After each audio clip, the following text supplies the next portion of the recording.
All right, so hey guys, I don't even know where to start. This is the first video that I've wanted to do about a subject that I actually love to talk about, and that is gaming. I have been a gamer since the 70s, and growing up in the United States, in a moderate mid, income family. I was blessed with many computers and video games, and the one thing that I've always loved and still to this day is gaming. And what I want to talk to you about is so many different things about gaming, but for me, it's all about rig building, right? Almost to the point where rig building has become more the hobby than gaming itself. And I don't want that to really be the truth, but it has been the truth at least through the last 4 years because of all the interruptions that we've had with, I was building the rig and then remodeling the room to have the rig in, and then we did a house fire and all that kind of stuff. So it got a little crazy. So let's just say, let's put up a few pictures here and talk about the evolution a little bit about where I'm at right now. I started one of the first pieces of hardware that I had back in like 1999, 2000 era when I was racing in the NASCAR series online. This is way before iRacing or any of those games. I was using the Logitech setup. I think it was called a G29. Don't hold me to that. I'll put it in the comments and the link because I think you can still buy it. I had the G29 for literally 20 years, and that steering wheel, pedal, and shifter setup worked great. And I have nothing bad to say about it, although, lots of new things have come out along the way. So, being the spoiled brat that I sometimes become, I did buy some newer things. I ended up selling that G29, and the little stand that I had that held it, it was really just a stand, and you would use just any chair, dining room chair, office chair, whatever chair you wanted, and you could just sit there in front of your Xbox or your PlayStation and drive. It also worked with my PC. It probably didn't work with PlayStation. It probably only worked with my Xbox and PC because Xbox is Microsoft as well.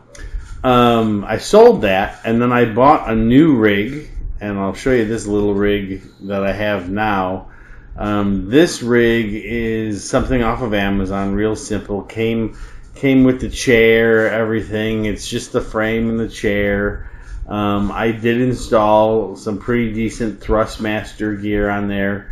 It's got a Thrustmaster shifter, Thrustmaster force feedback, steering control. Right now it has on it the F1 steering wheel with the screen. I am trying to play, for the most part, although I will tell you that I've been playing Gran Turismo and a few others, but I am trying to play NASCAR 25 on there, and that's where some of this stuff comes in. Like,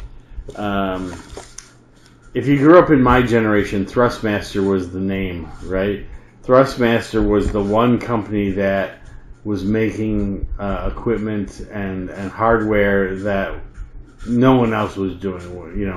Microsoft, Logitech, no one was coming close to what Thrustmaster was doing. And now I know there's all kinds of other brands out there, and I'm not against those brands. And actually I have quite a few of those other brands now, at least in the flight simulator side, and I'm starting to branch out to it some also on the driving side. Let's talk about the current rig for my PC so that I can sort of close the loop on that. I built this rig, and I'm going to show you some pictures. It started before the fire, and then it continued after. The rig was essentially built to be a little bit flexible. It wasn't dedicated to being flight or driving or farming. So the main games that I play, any type of car racing, right? So I'm into quite a few different car racing games: Assetto Corsa, iRacing, just because of the competitiveness of that. I'm going to try to get back into some leagues, I hope, soon. And then for some reason I love Farming Simulator. I know that sounds goofy. It's sort of a little bit of a OCD relief, if you will. Just planting those crops and harvesting those crops is kind of a little bit of a lot of fun. And I also really enjoy American Truck Simulator, and I have Euro Truck Simulator. I need to start working on that as well. And we'll talk about all those things, because for Farm Simulator, I actually have Logitech set up. It's a steering wheel, pedal set, and a controller for whatever. Whether if you're driving a combine, you can swing the boom and things like that. And then for Truck Simulator, I had started out in the racing world with the Thrustmaster. This shifter here, this has really been sort of the the quintessential shifter, right? It is kind of their top of the line shifter, right? This was a very stout piece of gear with the shifting and the H up here, right? It's really solid. And then it also had some third-party add-ons. This is the Truck Simulator game shifter knob from Sim Vertex. And what I think that enables me to do is, on a semi-truck, you have your first set of gears, whether that's, 8 or 10, and then you flip a switch, and then you're shifting through the second set of 8 or 10, whatever happens to be. And so I've never set this up, but I'm going to when we do American Truck Simulator. Or am I? Because now I just bought this. And this box weighs a ton. Looks like a really beautiful setup. And so I don't even know where this setup, my old setup, is going, even though I never even used it. Okay, so here we are back here. Because I'm doing NASCAR, I did want to do a sequential shifter, because somewhere along the lines between the okay, so I used to be a huge NASCAR fan. I was a huge NASCAR fan in the 90s, in the early 2000s. In the late 2000s, I got involved in moving from Chicago to Texas. Life got in the way. Sundays were more than just having tons of time to watch NASCAR races. So I got away from it for a bit, but I am trying to get back into it now more and more. But also because, now you can stream different races and, record a whole bunch online. I'm trying to track different series as well. But at least for now, I did buy this Thrustmaster for the sequential shifter. So I'll be able to do sequential shifting.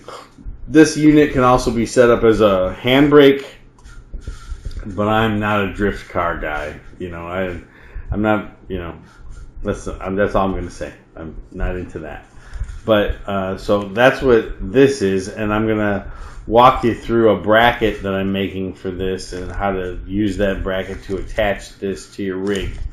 And that'll sort of get us to where we are today on the main rig. I bought also the racing setup from this is VelocityOne, and VelocityOne this is a really heavy shifter. It can be set up as just your regular H gate type shifter, or they give you the external shifter to use for sequential. But that's not what I really wanted to talk about. The idea was that I wanted to talk about adapting this to your rig. And so that's what this is. You know, I still don't have my CNC plasma table up and running, or my welders or any of that stuff, and I'm not even sure I need to for some of this stuff. But the idea was, here, let's adapt this shifter, which has essentially 4 bolt holes here on the bottom, to an adapter that slides onto and mounts to my existing rig. Now, my rig, like so many other rigs that you even if you purchase your own rig or you build your own, one of the most fantastic products in the world is 80/20 extruded aluminum, and then of course all the accessories that come with that, right? The hinges, the locks, the various just different pieces and parts that you can get for that system. It's not super cheap, and I do admit I do cheat a bit because I do have a plasma table. I do sometimes cut all my own brackets, and that does save me some money. Of course, the extruded stuff I still have to buy. All the nuts and bolts and all the different kind of actuating or moving hardware pieces, I still have to buy that stuff. But anyway, this video is really dedicated to getting this shifter mounted in place, just so you can see how I did that on the 80/20, and then we'll move on to the steering wheel and instrumentation cluster that is part of the VelocityOne system. And then we'll just keep going. This is sort of the precursor, or the first part of a series of videos that I'm really going to enjoy putting together for you guys. I really love gaming. I love even more, unfortunately, working on building gaming rigs, because that takes up so much time. It makes you feel like it's never quite done. It's sort of like you know, model railroading, right, or something along one of those hobbies, right? I mean, it's never done, and if it is done, we're starting all over again, right? So, anyway, come with me here. We'll take a walk over to the big rig, if you will. It's a 7 monitor setup with 2 PCs driving those 7 monitors. And you know, it's a tight space right now because I also use that room for 3D printing, laser engraving, and some other stuff. Well, I'm storing all my gear in there for gaming, which has gotten a little bit out of control because, like I said, you'll buy something, you don't have time to use it, and then all of a sudden you find out, and now there's something new to have, right? So I've got the Boeing controls for Flight Simulator. I've got the Airbus controllers. I've got combat, you know, fighter controllers for like F-16 type aircraft, and et cetera, et cetera. We'll go through all of that, and I can show you some of the parts that I made for the rig. And you know, we'll put all that stuff up on the Etsy page for a couple dollars, so that you can either get the drawings from me or get the files from me and make this stuff yourself. Or if you don't want to do that, you know, you can always, you know, pay me to do it. I don't mind doing it, and I'm not making money really doing it. It's what kills you is the shipping, right? Because some of the stuff is heavy, and mailing it has become very much less cost effective than it used to be 20 years ago. So anyway, let's go take a look at that, and I'll show you how this shifter goes onto the rig, and what my thoughts were, and how it works. So here we go. All right, so hey guys, here we are in the gaming rig room. Let me give you a perspective as to what this looks like. Guaranteed at some point I need to do a video about this whole thing, but as you can maybe see, hopefully, there are 7 monitors, because there's one down there too. So there are 7 monitors. They're controlled by 2 PCs. But essentially the rig itself is made out of 80/20 extruded aluminum. I used, for the most part, you know, this is a 1.5 by 1.5 member, and then down there that's 1.5 by 3, right? So it's got to be, it's like 2x4s in terms of how you think about it, right? And I didn't want to do metric because there's other ones that are sized by metric, but although I appreciate metric and the accuracy that it derives, I still don't think that way, unfortunately. But anyway, if I say long story short anymore, I'm gonna have to start giving away prizes. Anyway, so here's what the mount, you know, looks like going on over this here, right? And the idea was, and I'll show you a picture. Like I have a throttle control that I've had on here for, I believe that one was for Airbus. I used to have the shifter for Thrustmaster on here as well, and all I've really done is I've got these wing nuts here, right? And there's these sliding nuts that go inside the track of the 80/20 extruded, right? And I just dropped the lock washer right there, but very professional. But you can see these move, and they have some resistance because of a ball bearing that's in there that's spring loaded. So the theory here is, what we're going to do is we're going to, you know, take this and then, you know, position this one here, and I got one here for the back side as well, and that's going to hold the shifter in place. So let's see how that goes. But yeah, definitely at some point I'll give you a better tour of, you know, how I made all these different brackets. Like here you're wondering, what's this hinge piece for? Well, that hinge piece is for this over here. I have the full, I know this is a little old school now, I have all the old Logitech flight controls back, Cessna type stuff, right? And then I also have the honeycomb controls here, and then what else was it? So other than honeycomb, even before that, I had some earlier stuff as well. But anyway, let's at least try, now that I've removed all the flight stuff from the rig, let's at least try to get this Turtle Beach VelocityOne steering, you know, all set up. The shifter, that's the steering unit there without the wheel on it.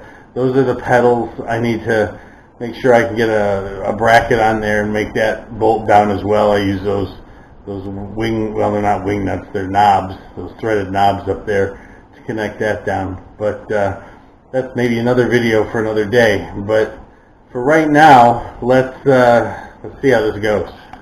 You know, one of the advantages, I don't know if I really mentioned it, it should be obvious though, is that, you know, when you use this 80/20 stuff, because, you know, everything is slotted, you're kind of able to adjust everything, right? You know, I can obviously adjust and move the seat. I can move up and down, you know, these pieces. This one's kind of topped out up here, but, you know, we could always change that. So I know for a fact, like, I have to move this down maybe about 1/2 inch to accommodate the screen that's a part of this steering control. So the screen is a very cool part of it. You know, I had looked at doing screens that were separate external devices, but why when, you know, VelocityOne or Turtle Beach already did all the work. So let's take a look at this right here. I've got this in place now. I've got it set up in the you know, H shifter config, but it looks pretty good. It's mounted solid. It's not going anywhere. So we'll see how this next part goes with the assembly. But that kind of wraps it up for this shifter. All right, so hey guys, welcome back to the Renaissance Man studio. That's kind of fun to say. I hate to say. I admit it. It's fun. Hey, you know, I'm going to wrap up that shifter mount with this video. You know, and there's still so much more to talk about, right? I'm going to have to go through the installation of the steering wheel mount and then the pedals to the rig as well. give you an idea how I do that. So maybe will help you do your own. One of the things I need to do is let's take a look at the CAD drawing of the shifter mount.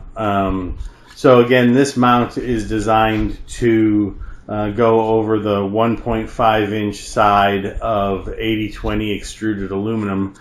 If your rig is built with a different dimension, feel free to contact me. And that's one thing I've never said on any of these videos. Feel free to contact me, and if you need something custom made, I'm happy to do it. I had to put some relief in for using a screwdriver or a hex driver to install the screws onto the bottom of the actual shifter itself.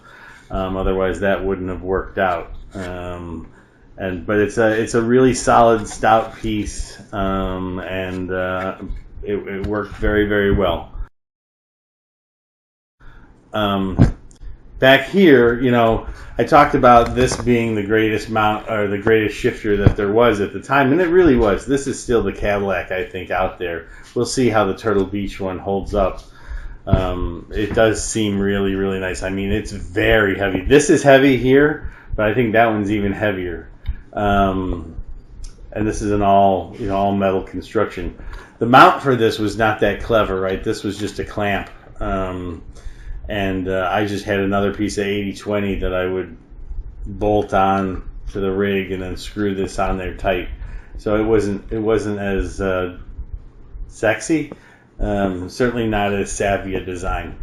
So going forward, we're going to do that. Oh, remember this? This is the shifter for semi-trucks, right? So it's either for American Truck Simulator or Euro Truck Simulator.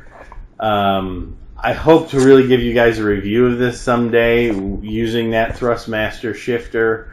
But if you want to see what I just bought, take a look at this.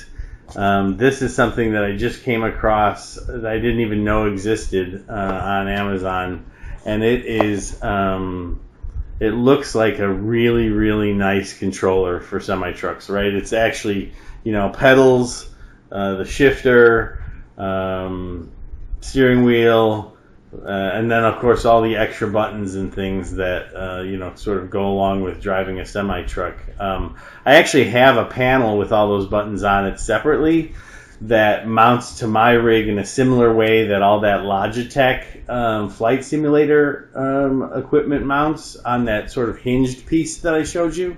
And so that's sort of gonna, I don't know if that's gonna be a waste or not. I'll try to hook it all up and see what works best, and so I can give you guys a fair review of what I think is worth the money and what's not, so it'll help you make better decisions if you're still building your rig. Similarly here, right, here's a racing panel that I bought. I think I actually got this one off of Etsy. It's quite nice. I've never used it. As you can see, it's a little dusty and about 4 years old. Start stop button, a bunch of like actual race quality switches from with the safeties on them and stuff. So a really nice setup. I don't think this was done cheaply at all, but now I don't know if I have duplicate based on what's already on the VelocityOne. So we'll see if we'll end up using that or not. And then finally, one of the next things I'll work on is getting this shifter mounted to my little rig downstairs. I showed you what that looked like previously. It's just a small Amazon setup with a seat and a mount for shifter, pedals, and steering wheel. Somewhat limited, much smaller, much less expensive than building your own. But again, it's very purpose built and not that flexible. So we'll work on making a mount for this piece because it's not going to mount directly either. Bolt holes and screw holes, they're supposed to somewhat line up. If you look at this though, there's 8 holes on the bottom of this. You probably don't need to use more than 4, but the size of these, the spacing is way larger than the panel that it would mount to on my rig downstairs. So I'm going to have to make some kind of adapter plate. which if I had my plasma going, I would probably do out of steel. But in the interim, we'll probably just 3D print it because this seems to be working out really well, and I'm surprised how well these are working out. So I'm pretty excited about that. And then you should be too, because buying a 3D printer and printing your own parts is a heck of a lot cheaper than setting up a plasma table, having 3-phase power put into your garage, taking up a garage space with a 4x8 or a 5x10 table.